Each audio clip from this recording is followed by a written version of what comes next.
believe in undermining the state. The Austin man, who wants to make 3D printed guns available to anyone, opens up about his fight the day before the issue heads back to court. I got off parole in 2013. He's a convicted felon, and he's campaigning for a seat on the Austin City Council. But first, he'll have to prove he's actually eligible to run. After nearly a week of silence, the Pope responds to hundreds of new sexual abuse accusations against Catholic priests. His reaction to a dark trend inside churches across the globe.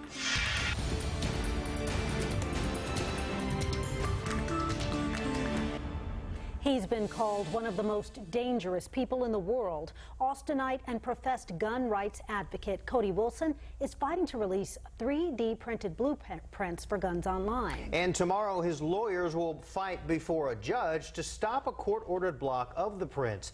But tonight he is speaking to KVUE. Luis De Leon joins us now with more on this. Luis? Mike and Quita, the blueprints were supposed to be published August 1st, but they were actually posted a few days earlier until they were blocked by the court order. Now, Wilson tells me he's taking the next step to publish his designs.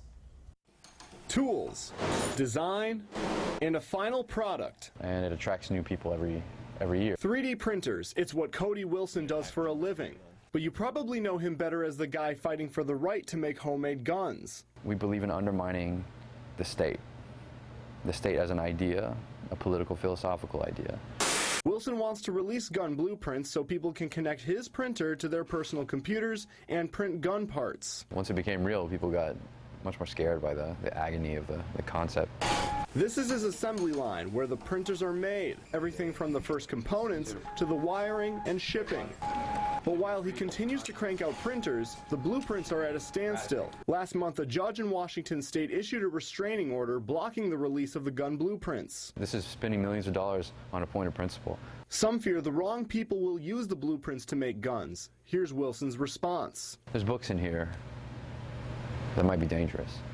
You might learn something in here that can destroy you, just like a bomb might. Or that might lead you to destroy people, just like a bomb or a gun might. It's no difference. To give people information is just not something that you can gatekeep or check.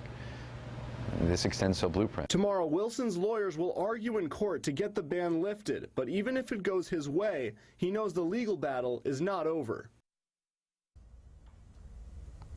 Wilson's legal team will attend tomorrow's preliminary hearing in Seattle, Washington. They'll discuss the request to continue blocking Wilson from reposting his blueprints. In studio, Luis De Leon, KVUE News. We now know the identity of the man police believe shot a driver in a fit of road rage in Hutto last week. Police say Pedro Acosta and another man pulled off of Ed Schmidt Boulevard to confront each other. Investigators say Acosta fired shots at the other man's vehicle, hitting him in the leg in the process. Acosta is charged with aggravated assault with a deadly weapon. The Travis County Sheriff's Office says a Cedar Park man is the person whose body was pulled out of Lake Travis on Saturday. Witnesses say 46-year-old Juan Maldonado struggled to stay afloat and was not wearing a life jacket. Those witnesses were eventually able to pull Maldonado into their boat. Deputies performed CPR, but Maldonado died. He's the fourth person to die on Lake Travis this year. 2 others reported missing at Lake Travis still haven't been found. A teenager is accused of shooting a man at a park in Taylor. Investigators say 18-year-old Xavier Gonzalez confessed to shooting the man at Fanny Robinson Park Tuesday night. The man was hit in the leg and is expected to recover. A 16-year-old student at Taylor High School was also brought into custody this morning for his involvement. That student is charged with theft. He served his time in prison for voluntary manslaughter. Now Louis Conway Jr. wants to serve on the Austin City Council. But is he allowed to run? Conway says his past shouldn't affect his political future. It's the last day to file for City Council, but a law stands in Louis Conway Jr.'s way. There's an ambiguous law that the state has yet to define, and they have put, municipalities across Texas in tough positions by not defining their law. That law questions Conway's eligibility, saying a felon can't hold public office unless he's been pardoned or, quote, released from the resulting disabilities of his conviction. So we believe the only disabilities that we encountered as somebody that lived with them is that I could not vote and that I was still on parole. Conway says he killed a man in 1991 in self-defense. He called police after the incident and eventually accepted a plea deal for voluntary manslaughter. Conway served 8 years in prison and 12 more on probation. His voting rights were restored in 2013. And I actually voted, in his last election. Which is why he doesn't see the issue in running. Once we have resolved those disabilities, if we're able to vote in a race, we should be able to run in a race. Which is exactly what he intends to do. Absolutely, still running. And that was Molly Oak reporting. Conway has until 5 o'clock tomorrow evening to prove he's done with probation and has his voting rights back. UT is handing over $600,000 after settling a lawsuit with a former women's track coach. Bev Kearney says she was forced out of her job in 2013 because of a romantic relationship she had with one of her athletes a decade earlier. Kearney's race and discrimination lawsuit argued that she was held to a tougher standard than her colleagues who were white men. Former assistant football coach Major Applewhite was not fired after having a relationship with a female student in 2009.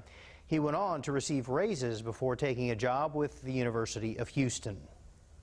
Okay, so the photos are no doubt very disturbing, and they may seem like a clear case of animal abuse, what looks to be a neglected and dying horse. But it turns out it's not so clear, to the point that the Bastrop County Sheriff's Office has 2 livestock investigators looking into this case. KVUE's Kaylin Norwood explains. Kaylin? Well, Mike, tonight the Sheriff's Office is asking the public to refrain from making judgments until they can look at all the evidence. Now, this investigation into animal cruelty was sparked largely by several images posted on social media that have now been viewed and shared more than 12,000 times. A woman said she snapped these photos of a dying horse while she was headed down 969 in Blakely Lane over the weekend. She said the horse was covered in flies and was struggling to get up. She left, and when she returned 10 minutes later, there were no signs of breathing. She reported this to the Sheriff's Office. Just over an hour ago, the Bastrop County Sheriff's Office shared details of the investigation on Facebook. After receiving several reports about neglected horses, their preliminary investigation shows that all of the livestock has adequate food and water, with there being natural grasses in the Colorado River nearby. They also say the rancher who owns the property used to be a rodeo stock contractor. So they say he keeps the animals out of respect for them, and he allows them to live to a ripe old age and die naturally. Some do show their aging process, but they admit that may or may not be the case in this situation.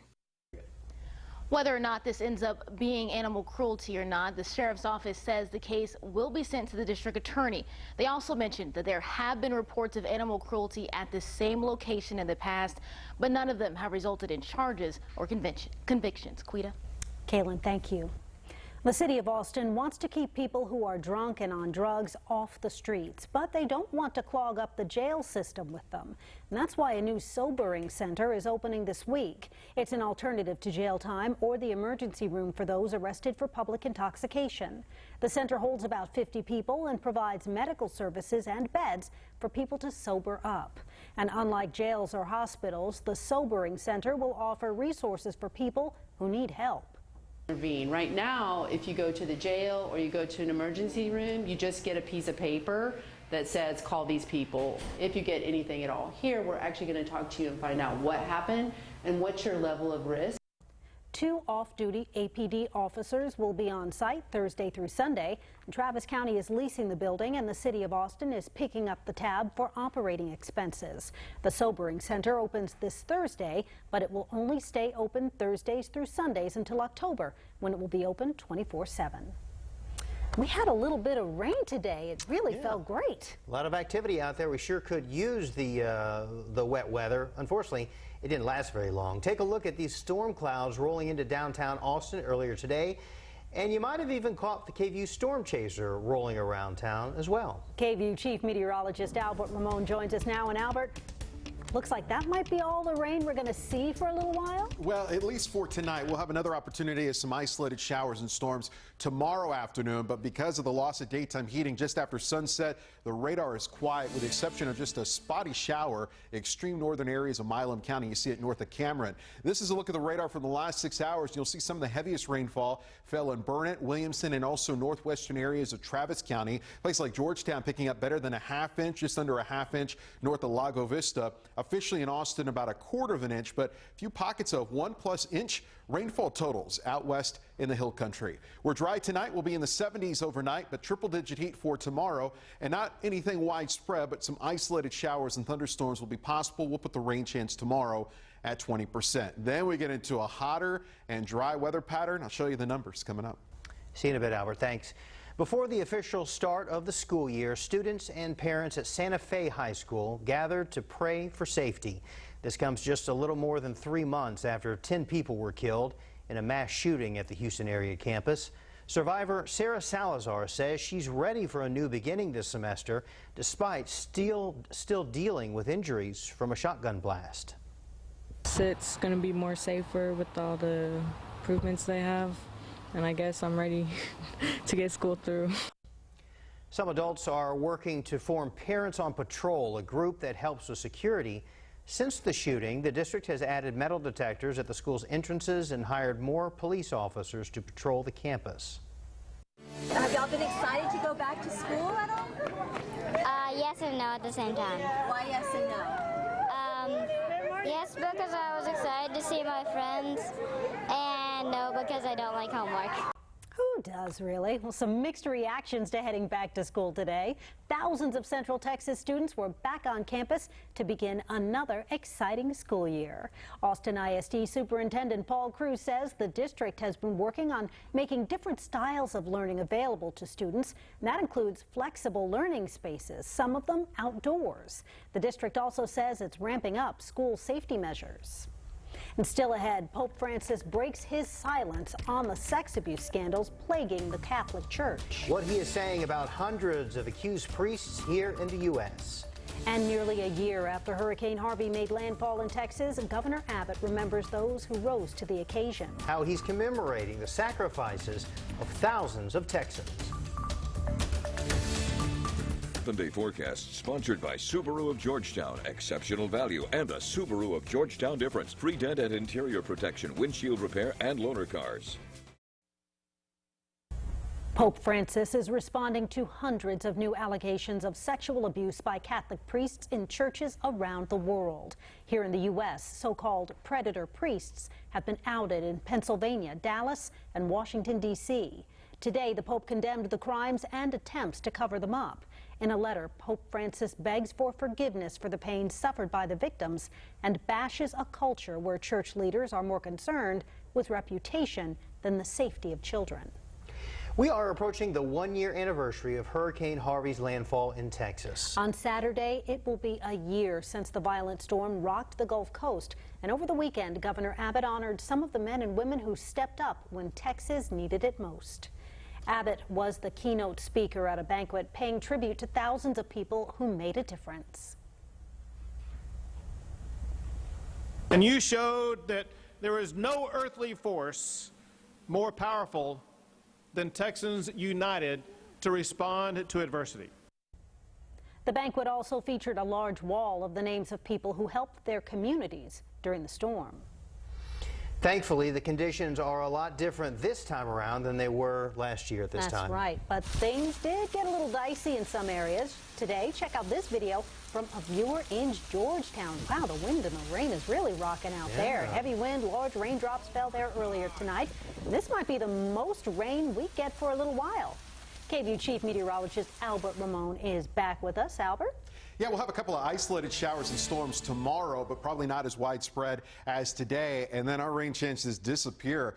Starting tomorrow at this time, we're getting into a pretty hot and mainly dry weather pattern Wednesday and through at least the first half of next week. All right, let's talk about the showers that we had this afternoon into the early evening. You can see on the 6-hour radar loop the showers and thunderstorms coming in from the north, a part of a weak frontal boundary. That frontal boundary interacting with temperatures at or above 100, including the high temperature today of 104 in Austin. That allowed for that nice upward motion. That's why you saw, say, just after 3 o'clock, these bubbling cumulonimbus clouds, and we'll see a repeat of that as we head towards tomorrow, although probably, again, not as widespread. Here's the frontal boundary tonight. Saw that across the area, but with a loss of daytime heating with the sun now set, we are not going to see any activity on the Doppler radar for the rest of the night. You'll see that here on our future. Clouds and rain, pretty quiet night. Temperatures tonight in the upper 70s, but with daytime heating, there is that weak frontal boundary again. A couple of isolated showers and thunderstorms, say after 2 p.m. till about 7, 8 o'clock.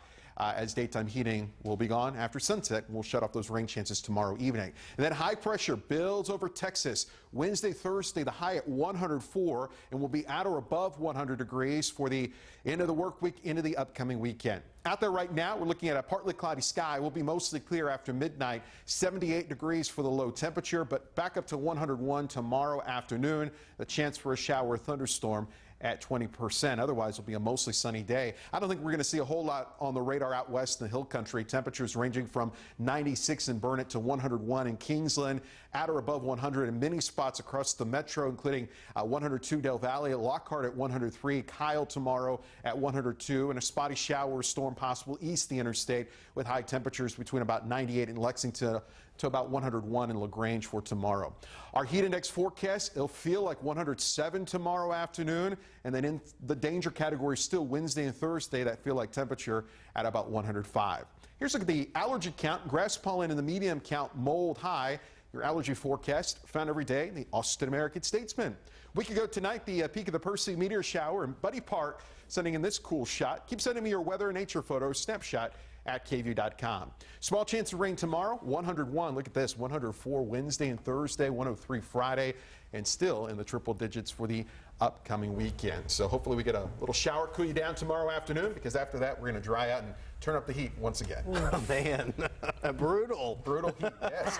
Yeah, we'll get a break sooner or later, but sooner or later. Hopefully probably sooner. later rather than sooner. yeah, it's looking that way. Yeah, exactly. Thanks, Albert. Okay. Thank you, sir. Well, it's a rare sight, a candidate for U.S. Senate shredding the pavement on a skateboard, but that's what Beto O'Rourke did Saturday night at a Whataburger in Brownsville. He decided to go for a ride before getting a bite to eat on the campaign trail. Meanwhile, his competition, Senator Ted Cruz, also made a visit to a burger joint. He stopped at Mackenzie's Barbecue and Burgers in Conroe, just outside of Houston today. Cruz and O'Rourke have agreed to debate 5 times before this year's midterm elections. The first debate is scheduled to be in Dallas next week, but still no word on where that debate will be or who is going to host it. Well, still to come, the king of pop is no longer on top. One legendary rock group is rewriting history. Tom Herman picks his starting quarterback, and it's probably not going to be a surprise, but the future at QB could be a quarterback with Oklahoma ties. Those stories when KVUE returns.